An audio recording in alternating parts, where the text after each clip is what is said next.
Perdoar não é fácil, mas é possível. Durante esse trimestre nós temos insistido com o tema do perdão.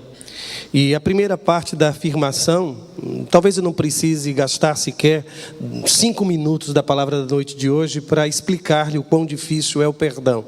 A sua história pessoal já mostra isso. A sua experiência de vida já é prova deste fato ou desta realidade. Perdoar realmente não é fácil. Mas tudo que nós vemos trabalhando até aqui é na dimensão da segunda parte da declaração. É possível perdoar. E se você não acreditar na possibilidade do perdão, deixe-me lhe dizer, nada de novo vai acontecer. As decisões que você está tomando, ou já tomou, vão se solidificar, vão enraizar, e dificilmente haverá uma mudança. É preciso acreditar no perdão. É preciso acreditar que o perdão é sim uma experiência possível. Na noite de hoje eu quero trazer-lhes a lembrança, a memória, a experiência de José do Egito. Eu sei que já preguei algumas vezes sobre a vida deste homem, e é provável que você já tenha escutado inúmeros sermões. Mas eu gostaria de ler a história de José, não simplificando a experiência do perdão. É comum olharmos para as histórias do povo de Deus e encararmos de uma forma extremamente simples tudo quanto aconteceu, como se perdoar para ele tivesse sido uma experiência extremamente fácil. Na verdade não foi. E eu quero mostrar-lhes na noite de hoje o quão difícil foi na vida de José a experiência do perdão. E eu quero começar dizendo a você que a sua raiva ela pode lhe trazer enorme prejuízo, mas há algo de bom na raiva, sabe, irmãos? É que a raiva ela tem uma boa memória. Normalmente, quando estamos enraivecidos, nós nos lembramos com facilidade de muita coisa. Por isso, não subestime a sua memória. É difícil deixar para trás algumas lembranças. Você sabe que precisa deixar para trás. Você tem participado de algumas celebrações e isso tem sido um desafio pessoal. Talvez você já tenha saído de algum culto aqui com a disposição de deixar para trás aquilo que de fato está no passado. Mas o quão difícil é transformar ou reconhecer o passado como passado. Transformar o passado em algo que de fato passou. Reconhecer aquilo que é óbvio, de que ele não mais existe, que ele não mais se faz presente. E é aqui que muitas vezes nós tropeçamos. E talvez tenha sido este o primeiro engano na vida de José do Egito. Pensar que tudo já está superado, que você já conseguiu esquecer, pode ser na verdade um grande engano. Talvez você esteja se enganando, achando que está curado e na verdade não está. Você julga que não sente absolutamente mais nada por ele, não sente mais nada por ela. E de repente vocês se encontram num lugar público, em uma cerimônia, em um jantar ou em um lugar de compras, e lá está você com as mãos suadas, o coração disparado, sem conseguir disfarçar o seu descontrole. Você pensa que já superou, já deixou aquela empresa para trás, a sua experiência profissional, e de repente você volta àquele lugar e percebe que as lembranças vão lhe fazendo sofrer novamente. Ressuscitam as memórias amargas. Você sente novamente a frieza que no passado sentiu. A voz parece mais uma vez ecoar sobre você. Por isso eu quero lhe dizer, não subestime. De fato, não subestime. E não pense que as coisas são resolvidas de uma hora para outra. Não vai ser uma experiência de culto, não vai ser uma palavra do pregador que vai transformar a sua vida, a não ser que esta palavra opere em seu coração e opere durante todos os dias da sua vida, a não ser que você transforme a palavra que você ouviu em semente poderosa do Evangelho no seu coração. Caso contrário, você não vai conseguir vencer. José, ao meu ver, ele se enganou. Todas as citações que vou fazer são do livro de Gênesis, por isso não vai aparecer o nome do livro. Mas no capítulo 41, versículo 51, ele já está no Egito. E ele se torna pai. E um dos seus filhos recebe, diz o texto sagrado, o nome de Manassés. Ele pega aquele menino no braço e diz, olha, Deus me fez esquecer, porque Manassés significa isso. Aquele que faz esquecer, significa esquecimento. E José deu ao primeiro o nome de Manassés, dizendo: Deus me fez esquecer todo o meu sofrimento e a casa dos meus pais. O nascimento de um filho parecia ser um marco na vida de José, como se ele dissesse: olha, daqui para frente as coisas vão ser diferentes, eu não vou mais lembrar-me do que sofri. Mas aqui neste texto ele comete alguns erros, irmãos, que todos nós também cometemos. O primeiro é de espiritualizar o problema. Notem que ele diz: Deus me fez esquecer.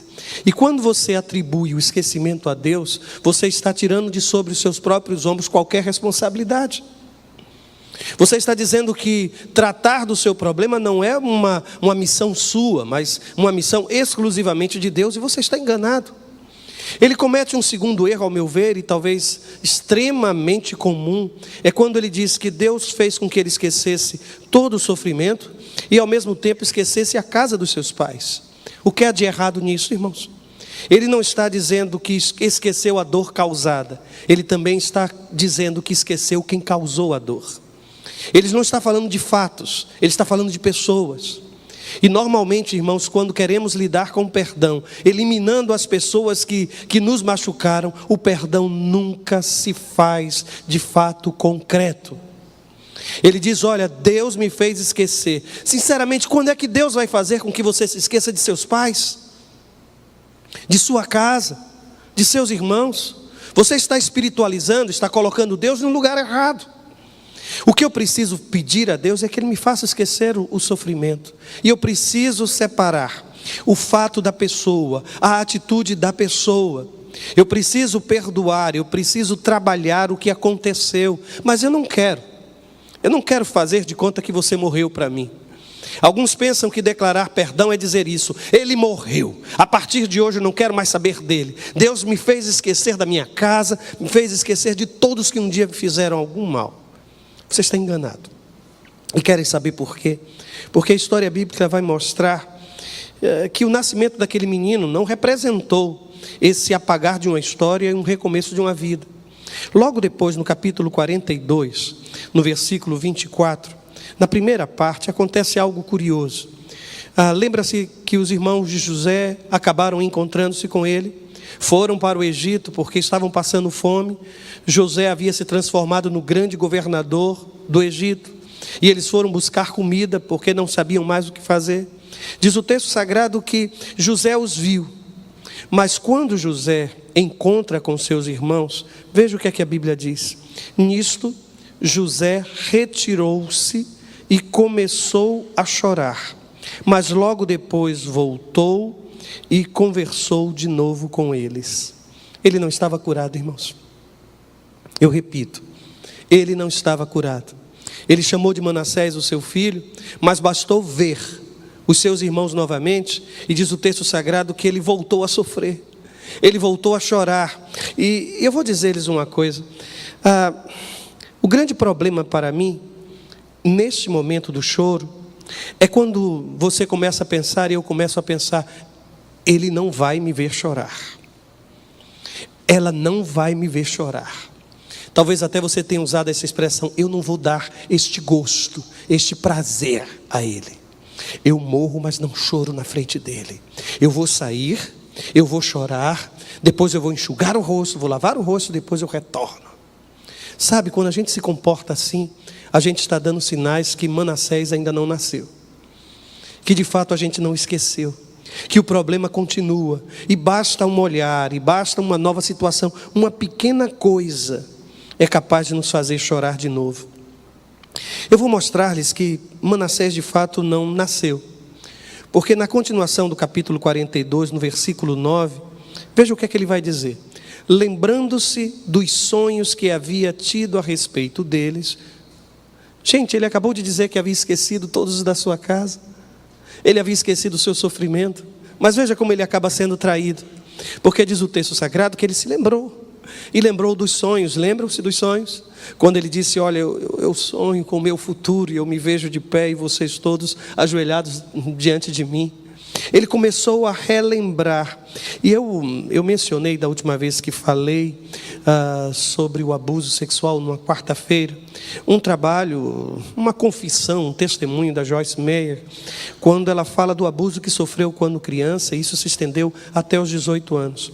E há um momento no livro dela em que ela diz o seguinte: os segredos que enterramos vivos nunca morrem. Os segredos que enterramos vivos nunca morrem. Estavam ali e voltaram a doer. E aí o texto sagrado diz que José olhou para eles e disse: vocês são espiões. E acrescenta: vieram ver os pontos mais desguarnecidos da nossa terra. Gente, ele sabia que eles não eram espiões. Ele sabia que seus irmãos eram gente simples, eram todos gente simples, eram pastores de ovelhas e que realmente estavam ali por causa da fome. Mas naquele momento, aquilo que não estava sarado fez com que ele acusasse, fez com que ele dissesse claramente: vocês são espiões. E tudo por quê, irmãos? Porque as lembranças ainda estavam em seu coração. Por isso eu volto a dizer, às vezes a gente pensa que esqueceu, mas não esqueceu. A gente ainda não está curado. Por isso eu insisto, perdoar é muito difícil, irmãos, mas é possível. Querem ver? Há um outro momento em que José parece encarnar uma das nossas estratégias preferidas. Fingir, vestir uma máscara, fazer de conta que nada aconteceu, não é perdoar. Dia desses eu conversava com alguém e ele disse-me que havia assistido novamente o filme A Vida é Bela. É um lindo filme, eu não sei se você conseguiu assistir na época, mas se não assistiu na época, é difícil eu recomendar um filme, mas eu sugiro, é uma boa experiência, sim. Narra a história de um pai e um filho, uma família, a esposa também participa da história, da trama, mas que vivem aquela experiência. Eles são italianos, são judeus e são perseguidos. A Alemanha, eles acabam indo para um campo de concentração. E uma das cenas do filme, para mim, extremamente interessante, é quando entra um chefe, um comandante alemão, e ele pergunta se havia alguém naquele lugar que sabia alemão para traduzi-lo. E ele começa a dizer algumas coisas, e sabe quem é que diz que sabia alemão? Ele, o pai. E ele quer disfarçar, ele quer encobrir do filho todo o sofrimento. E ele diz: eu sei falar alemão, mas ele não sabia absolutamente nada. E enquanto o grande comandante começa a dizer uma série de coisas, ele começa a traduzir de uma forma completamente diferente. E ele começa a recriar a história. Ele inventa uma história de que eles estão numa grande gincana, que existem 2 times. E de repente ele diz assim: olha, quem ficar com medo perde pontos. Em 3 casos, perdem-se todos os pontos. Vai perder quem começar a chorar, quem quiser ver a mamãe, e quem sentir fome e quiser merendinha. Sinceramente, irmãos, no filme, a ideia de mascarar a verdade para proteger o coração ingênuo, inocente de uma criança, nos causa um sentimento profundo de compaixão. Mas na vida real, deixe-me lhe dizer, não é fácil a gente mascarar a realidade, a gente fazer de conta que está bem. E talvez seja esse o seu exercício diário. Você se levanta, você se organiza, olha a sua agenda, prepara-se para enfrentar o dia, põe aquele rosto, o rosto da segunda-feira. Amanhã é dia, não é, irmãos? De tirarmos do guarda-roupa o rosto da segunda-feira, colocarmos sobre o rosto, e quando nos perguntarem como foi o seu final de semana, você vai dizer: foi muito bom, e na verdade não foi. Vão lhe perguntar como foi o Dia das Mães, e ao invés de você narrar exatamente o que aconteceu, de que houve alguns incidentes, que alguém não... Sabe o que é que você vai dizer? Foi maravilhoso. Foi maravilhoso. Vão perguntar se você passeou, você vai dizer que sim, mas você não saiu de casa. Mas você não quer que ninguém saiba que na sexta-feira você não saiu, no sábado você não saiu, que no domingo você não teve o menor ânimo de sair de casa. Você põe a cara da segunda e depois põe uma cara da terça, até que as coisas mudam, porque na cara da sexta-feira você chega com um semblante feliz, dizendo que vai passar um final de semana maravilhoso, quando na verdade é só uma repetição. Na história de José, eu percebo que ele faz a mesma coisa. No capítulo 42, versículo 7, a Bíblia diz assim: José reconheceu os seus irmãos logo que os viu. Mas veja como é que a Bíblia diz, irmãos. Mas agiu como se não os conhecesse. Ele fingiu. Ele fez de conta que não conhecia. Eu vou dizer uma coisa, aproveitando esse texto. Na verdade não tem nenhuma relação direta. Mas afaste-se de gente que convive com você, que usa você e depois finge que não lhe conhece. Afaste-se de gente assim. Gente assim é nociva. Gente assim faz mal. Afaste-se de gente que te machuca e depois diz assim: vamos esquecer isto.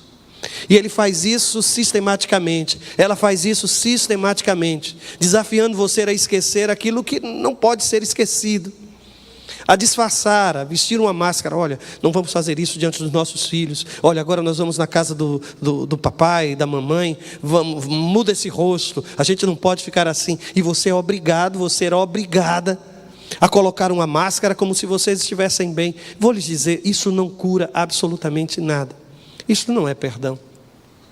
E José parece ter convivido de perto com essa dificuldade. Há uma outra forma de desviar o perdão. E parece que José também sofreu disso. Eu fiquei impressionado. Vocês já ouviram falar sobre os clubes de choro? É isso mesmo que você ouviu. Clubes de choro. É uma versão antitética daquilo que foi a bênção do riso nas comunidades evangélicas, onde o pessoal sorria, porque diziam que sorrir fazia bem e que o Espírito Santo de Deus, quando se manifestava na igreja, fazia todo mundo rir. Esse pessoal do Clube do Choro, Crying Boom, é assim que eles chamavam, isso cresceu muito nos anos de 2007. Surgiu na Europa, mas quem gostou, aliás, surgiu no Japão e depois foi exportado para a Europa. Eles se reuniam em clubes para chorar. Usavam cebolas e violinos, porque eles acreditavam que chorar faz bem. E talvez alguém já tenha lhe dito isso: não chore, chorar faz bem. Por favor, eu não estou lhe dizendo que ser leal aos seus sentimentos não é uma coisa boa, mas o choro por si só, vou repetir, e muito cuidadosamente, o choro por si só não tem o poder da graça de Deus para transformar as situações. Não tem. Por isso eu insisto, sabe, irmãos, que extravasar a dor, colocar para fora a irritação e a raiva, traz um alívio. Eu reconheço. Traz um alívio, mas ao meu ver é um alívio temporário, transitório. Ele não vale para o resto da vida. No caso de José, ele já havia chorado, não foi? Restava agora ele fazer o quê? Colocar para fora o quê, irmãos? A raiva. Não é assim? Aí veja como ele se comporta. No capítulo 42, verso 7, a Bíblia diz que ele, então José, lhes falou asperamente. Notaram isto? Falou asperamente. De onde vocês vêm? E aí eles responderam: da terra de Canaã, para comprar comida. Você tem ideia quantos anos já haviam se passado sem que ele tivesse visto seus irmãos? Tem ideia? 22 anos. E no momento em que ele se encontra com os irmãos, a forma dele falar é uma forma áspera, dura. Não é abraço, não é encontro. Ele não fala de emoção da saudade. O que ele expressa é amargura e raiva, guardadas por 22 anos. Na primeira oportunidade que ele teve, ele falou de forma dura. É por isso que eu insisto, sabe, irmãos? Perdoar não é tão fácil como muitas vezes a gente imagina. Perdoar não é tão simples assim. E eu digo essas coisas porque alguém pode dizer a você: mas você é uma pessoa de Deus, é uma serva de Deus, e como é que você guarda essa raiva no seu coração? Como é que você não perdoa com essa extrema facilidade? Aí as pessoas lhe contam histórias como a de José e passam do problema, da dificuldade para o perdão numa rapidez meteórica, como se não houvesse todo um processo do trabalhar de Deus na vida daquele homem. Eu vou lhe dizer uma coisa: eu não tenho dúvidas que José era um homem de Deus, irmãos. Você tem dúvidas disso? Eu não tenho. A Bíblia chega a me dizer por diversas vezes que o Senhor era com ele, e eu fiz questão de trazer esses momentos. No capítulo 39, versículo 2, quando ele está na casa de Potifar, a Bíblia diz assim: o Senhor estava com José, de modo que este prosperou. Depois, no versículo 21, quando ele está dentro da prisão, veja o que a Bíblia diz: mas o Senhor estava com ele e o tratou com bondade. O que é que eu quero dizer? Que este homem era um homem de Deus.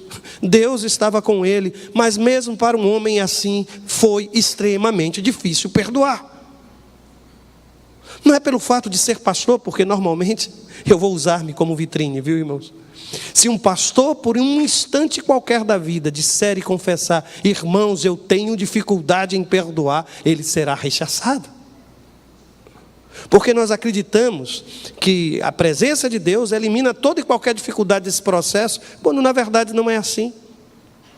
Há uma outra observação que faço aqui. Não somente a Bíblia registra que Deus era com ele, mas as pessoas percebiam isto.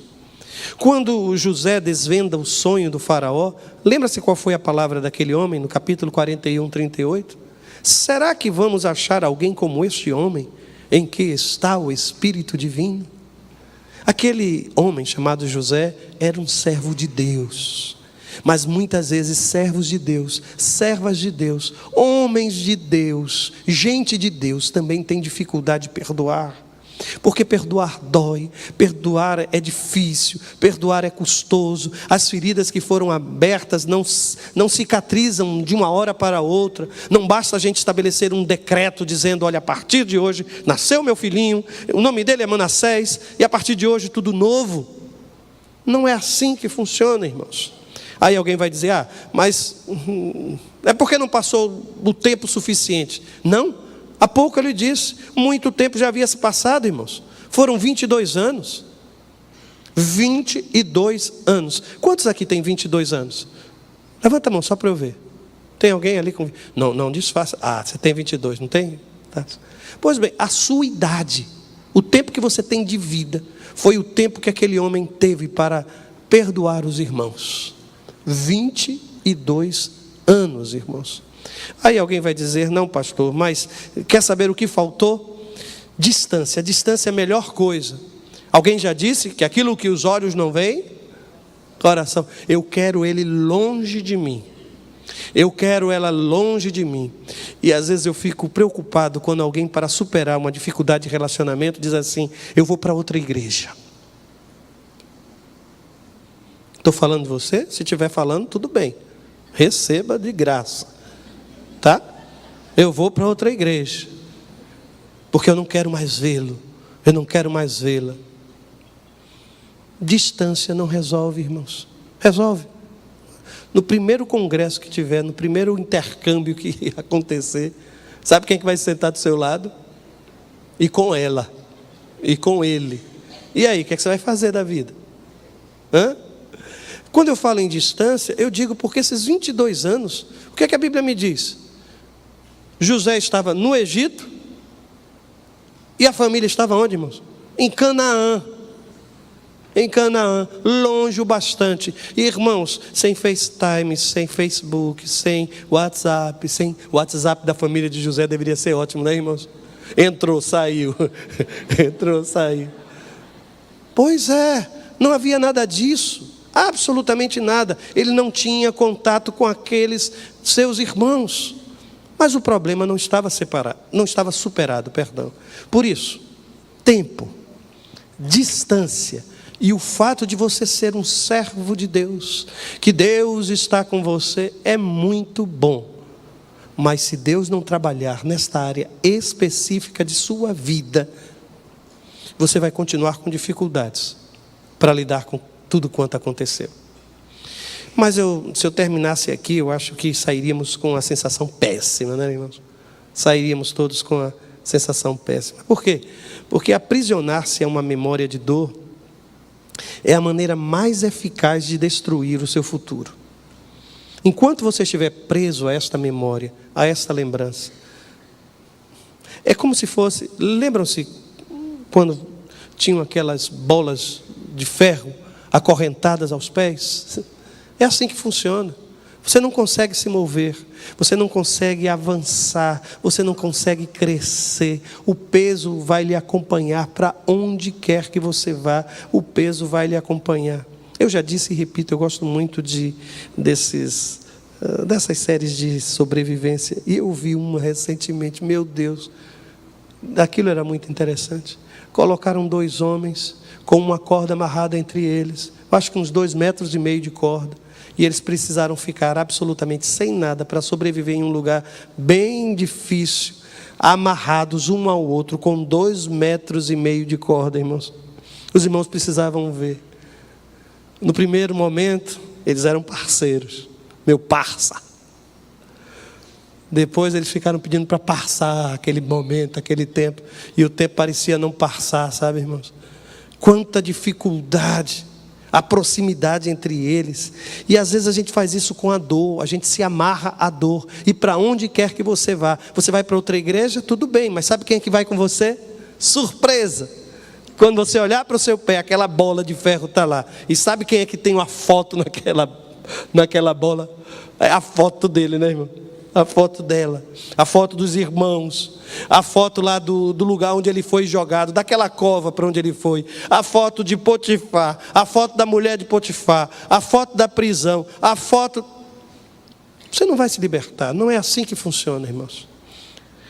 Por isso, primeira coisa, eu acho que eu e você, nós precisamos abrir o coração e colocar realmente para fora tudo que tem me atormentado e lhe atormentado. Lembra do jogo que José fez? Escondeu-se, saiu para chorar. Algo diferente acontece no capítulo 45, no versículo 1. Veja o que acontece. Diz assim a Escritura: a essa altura, José não podia mais conter-se diante de todos os que ali estavam, e gritou: façam sair a todos. Assim, ninguém mais estava presente quando José se revelou aos seus irmãos. Agora não foi ele que saiu da sala. O que ele fez foi tirar da sala todos os que não tinham uma relação direta com aquele problema. Porque problemas precisam ser tratados eu e você. Não, você não tem problema comigo, não, graças a Deus. Você e aquele e aquela. Vocês precisam enxergar isso. Precisa ser face a face, irmãos. Eu sei que talvez isso seja a última coisa que você quer. Mas algumas vezes, irmãos, os problemas só são superados quando a gente fica sozinho numa sala e diz: vamos conversar? Vamos conversar. Precisamos conversar. E aí o texto sagrado diz que quando não tinha ninguém presente, José se revelou aos seus irmãos. Ele agora não mais usava o título de governador. Vocês são meus irmãos. Eu sei quem vocês são. Vocês até aqui não sabiam quem eu era, mas eu sempre soube. Eu sempre soube com quem eu estava falando.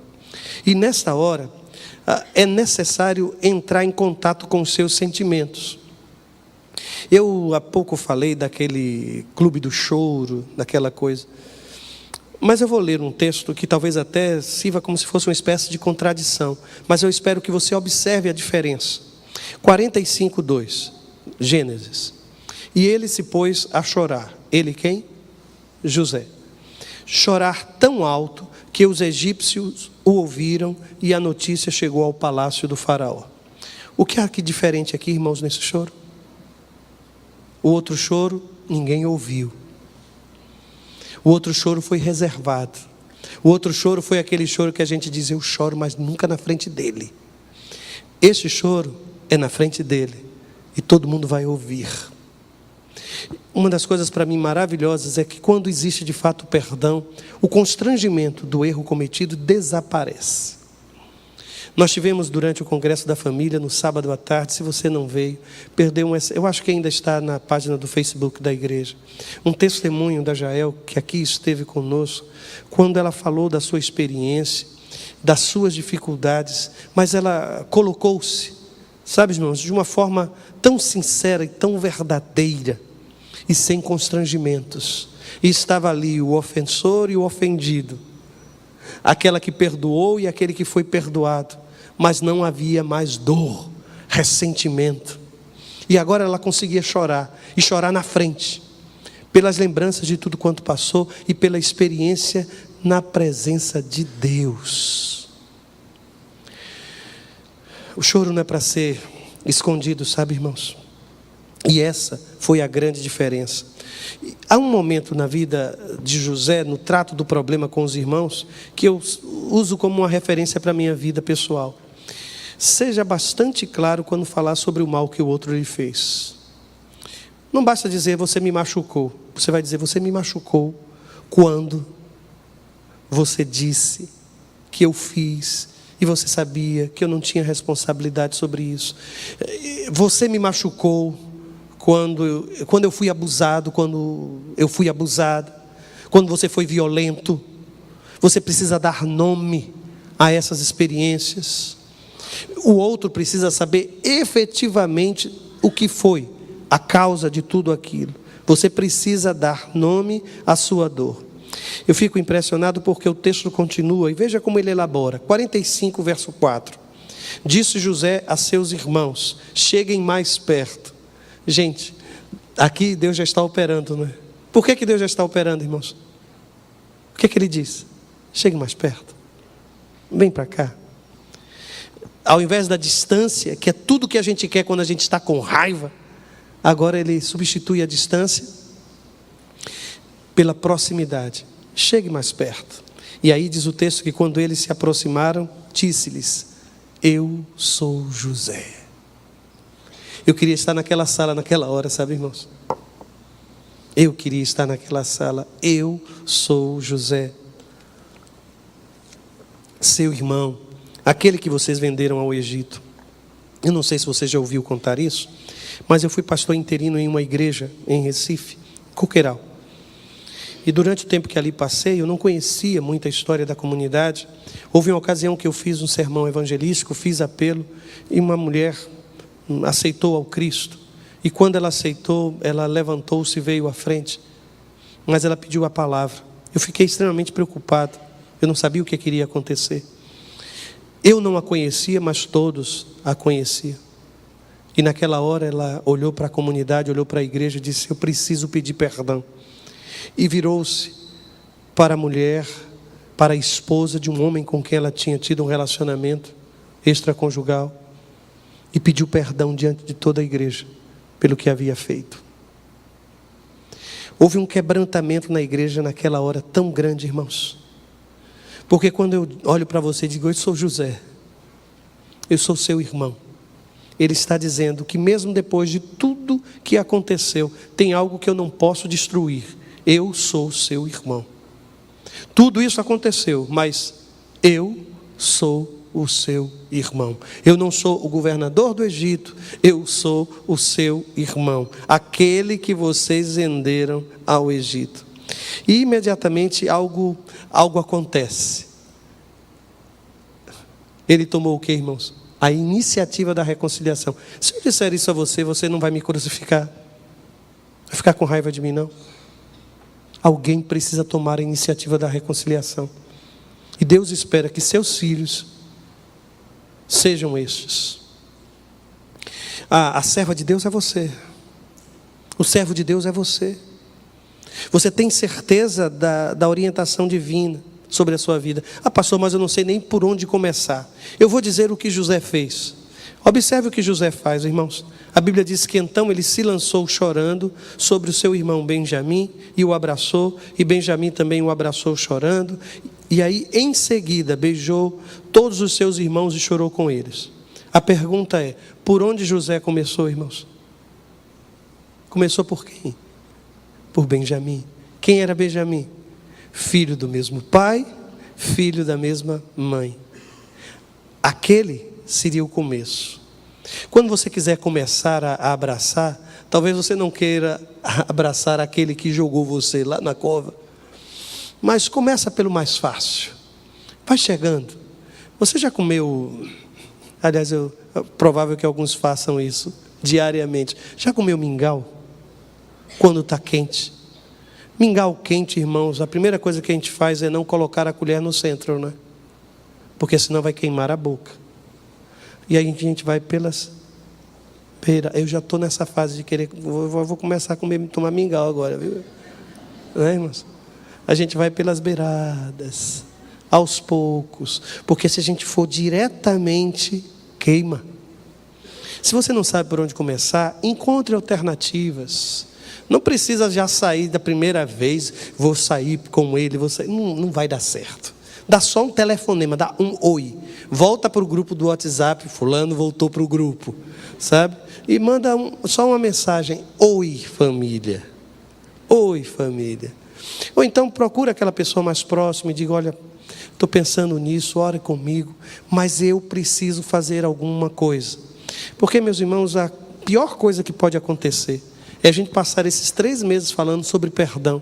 E quando chegarmos no 4º mês, você encontrar-se com o pastor e olhar para ele e dizer assim, pastor, eu tenho um problema sério de perdão. Eu vou olhar para você com todo o amor do mundo. Eu tenho 2 cajados lá dentro do gabinete pastoral. E eu vou deixá-los lá. E a gente vai começar tudo de novo. Porque perdoar é difícil, irmãos. Mas perdoar é possível. 2 resultados deste processo de cura que para mim são sinais que de fato agora José estava curado. E quais são? O primeiro deles é a glória de Deus, sabe, irmãos, brilhando. Quando um processo sinaliza para a glória de Deus, quando Deus começa a ser louvado por tudo quanto aconteceu, é sinal que houve cura. Se o nome de Deus ainda não pode ser glorificado, é sinal de que ainda não foi curado. Na história bíblica, no 45:5, está escrito assim: agora, é José falando com os irmãos, não se aflijam, nem se recriminem por terem me vendido para cá. Ele está cuidando dos irmãos, né? Não carreguem isso como peso. Irmãos, eu acho que se fosse um de nós diria assim, continue a carregar este peso, vocês não sabem o quão difícil foi para mim. Eu penei, eu sofri, eu fui parar numa prisão. Sabe quantos anos eu tinha quando vocês fizeram isso? Eu só tinha 17 anos. Papai nem me colocava para tomar conta das ovelhas, eu era o queridinho do papai, e de uma hora para outra eu fui jogado nessa situação. E a culpa de vocês? Mas o que é que ele faz? Ele diz, olha, esqueçam isso. Esqueçam isso. É ele agora quem está desafiando o ofensor a esquecer a ofensa. O perdão tem dessas coisas, não é, meus irmãos? Ele olha para o ofensor e diz, esqueça, deixe para lá. Não se ele fosse nordestino, ele ia dizer o quê, irmãos? Você aveste não. Fique assim não. Não se preocupe. Pois foi para salvar vidas que Deus me enviou adiante de vocês. Quando você consegue entender tudo o que passou, ainda a sua dor, como parte de um plano maior de Deus sobre a sua vida, é sinal que você foi curado. É sinal que você foi curada. Você já pode dizer isso. Se você ainda não pode, eu quero lhe desafiar a exercitar o perdão. E o segundo sinal, irmãos, para mim, extremamente significativo, é a restauração da família. É a sua restauração pessoal, a restauração da sua filha. Quando a gente escuta alguém tossir, dá vontade de tossir. Pode não, André. A sua felicidade, a restauração da sua felicidade e da... Não, pode tossir, minha irmã. Fica tranquilo. Quer um copo d'água, minha irmã? Pega aqui, isso. Leve para ela esse copo. Esse copo eu não bebi, não. Tem aí? Então tá bom. A sua felicidade e a felicidade de sua família. A restauração de sua casa. Já observaram o que acontece no 45:9? A Bíblia diz assim, ele falando novamente com os irmãos.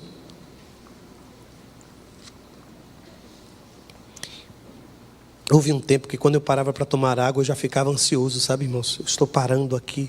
Já acabou isso, sabia? Eu posso ficar aqui bebendo água, os irmãos me esperando, tranquilo. Veja o que é que o texto diz.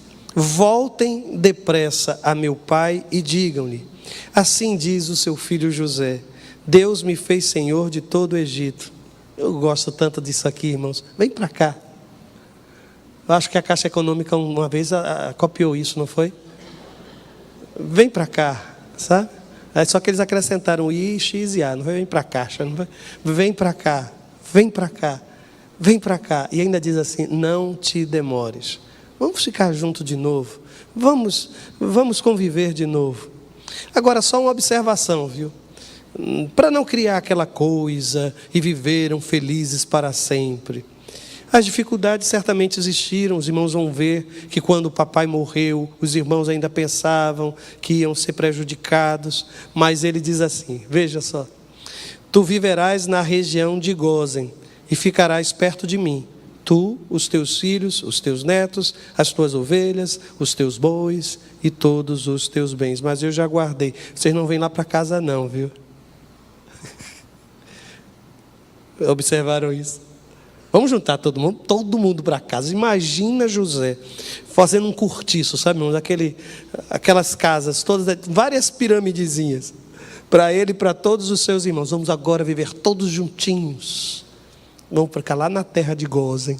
Ainda fica perto, eu vou ficar dando assistência. Mas vocês lá em Gósen e eu aqui, tomando conta da vida e das minhas coisas.